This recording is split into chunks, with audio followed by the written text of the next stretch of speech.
बहुत समय पहले की बात है। एक राजा को उपहार में किसी ने बाज के 2 बच्चे भेंट किए। वे बड़ी ही अच्छी नस्ल के थे और राजा ने कभी इससे पहले इतने शानदार बाज नहीं देखे थे। राजा ने उनकी देखभाल के लिए एक अनुभवी आदमी को नियुक्त कर दिया। जब कुछ महीने बीत गए तो राजा ने बाजों को देखने का मन बनाया और उस जगह पहुंच गए जहां उन्हें पाला जा रहा था।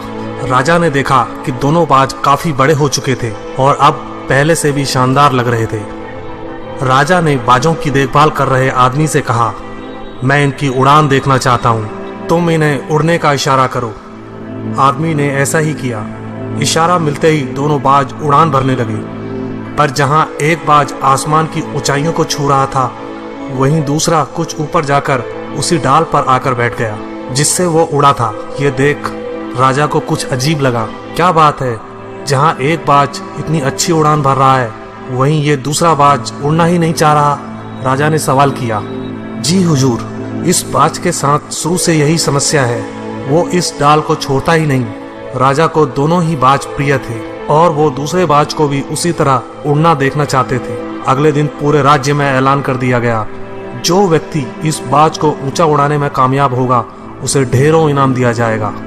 फिर क्या था, एक से एक विद्वान आए और बाज को उड़ाने का प्रयास करने लगे, पर हफ्तों बीत जाने के बाद भी बाज का वही हाल था।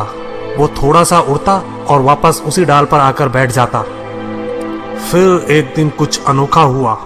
राजा ने देखा कि दोनों बाज आसमान में उड़ रहे हैं। उन्हें अपनी आंखों पर यकीन नहीं हुआ और उन्होंने तुरंत उस व्यक्ति का पता लगाने को कहा जिसने ये कारनामा कर दिखाया था। वह व्यक्ति एक किसान था। अगले दिन वह दरबार में हाजिर हुआ। उसे इनाम में स्वर्ण मुद्राएं भेंट करने के बाद राजा ने कहा, मैं तुमसे प्रसन्न हूं, बस तुम इतना बताओ कि जो काम बड़े बड़े विद्वान नहीं कर पाए वो तुमने कैसे कर दिखाया। मालिक, मैं तो एक साधारण सा किसान हूं। मैं ज्ञान की ज्यादा बातें नहीं जानता। मैंने तो बस वो डाल काट दी जिस पर बैठने का बाज आदी हो चुका था, और जब वो डाल ही नहीं रही तो वो भी अपने साथी के साथ ऊपर उड़ने लगा।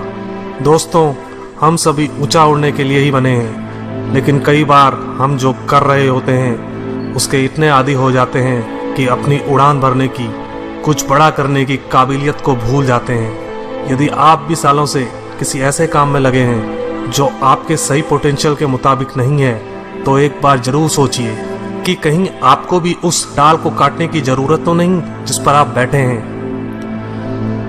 धन्यवाद दोस्तों।